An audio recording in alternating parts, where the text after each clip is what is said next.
Good morning from Fast Company. Here's our daily look into what's driving today's creative business leaders. When Michaela Mahoney was laid off from her marketing job last summer, first she was shocked.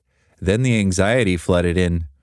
I realized that over the past few years in my career, I had created a false sense of steadiness, she tells Fast Company.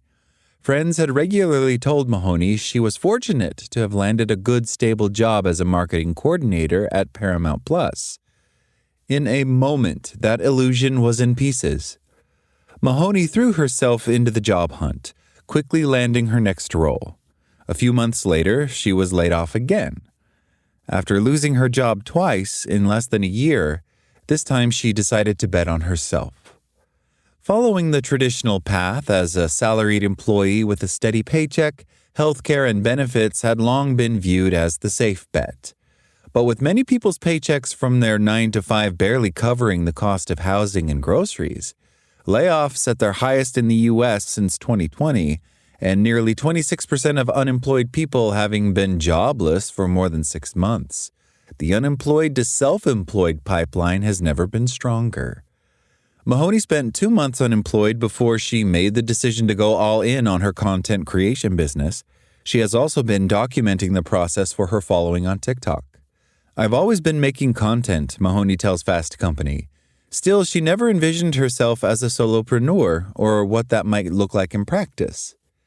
This new type of entrepreneurship is booming, and it's not just a fad. A la carte specialty skills are seeing huge demand in an increasingly complex, financially constrained and remote world of work. I think there's a different sense of hustle that you need to have in your self-employment that you aren't necessarily forced to confront when you are working with a consistent paycheck, she says. Mahoney is not alone. The unemployed to self-employed pipeline has become its own content niche on TikTok. This sits within a wider trend of solopreneurship in the U.S. Nearly 36% of traditional workers now have side gigs, according to MBO Partners' 15th Annual State of Independence in America report.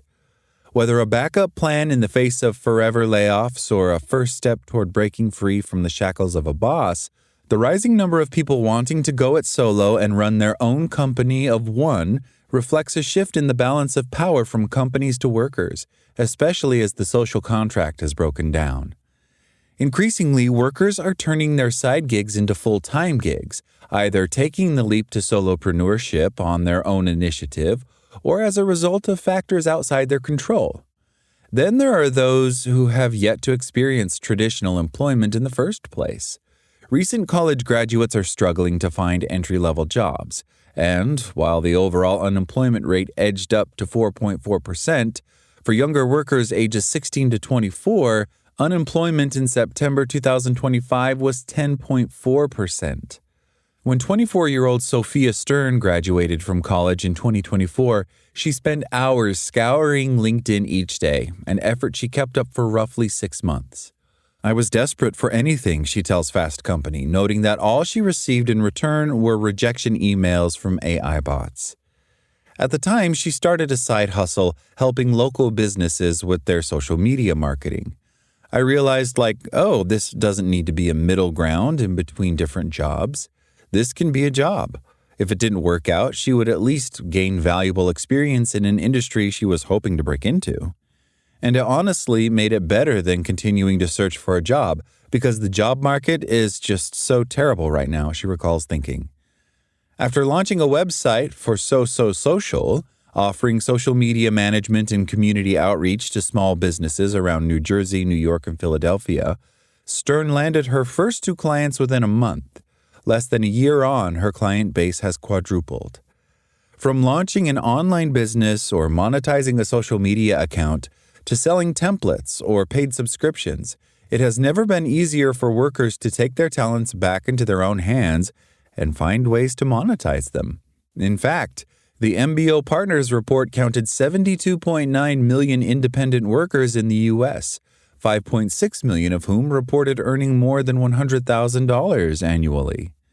Still, being pushed into self-employment before you're ready versus taking the leap on your own timeline makes a big difference. That was never what I envisioned for myself, Mahoney admits. My goal has always been to grow my platform, but I always wanted to do it alongside a steady and stable job. Stern, too, wouldn't have considered starting out on her own this early in her career if other options had presented themselves. I really was forced into it, but in the best way possible, she says. Whether a side hustle, stopgap, or entire career pivot, solopreneurship often offers a lifeline in a job market increasingly throttled by hiring slowdowns, increased competition, and economic uncertainty. Not dedicating 40 hours a week to one employer protects workers from the powers that be. But solopreneurship, with its unpredictable income and lack of benefits, is not the panacea for all corporate ills. Just ask any self-employed person.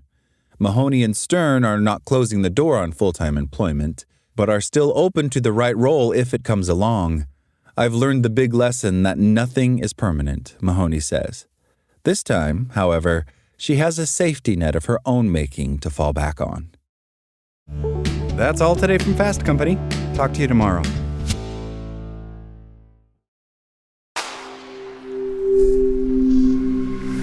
Spoken Layer.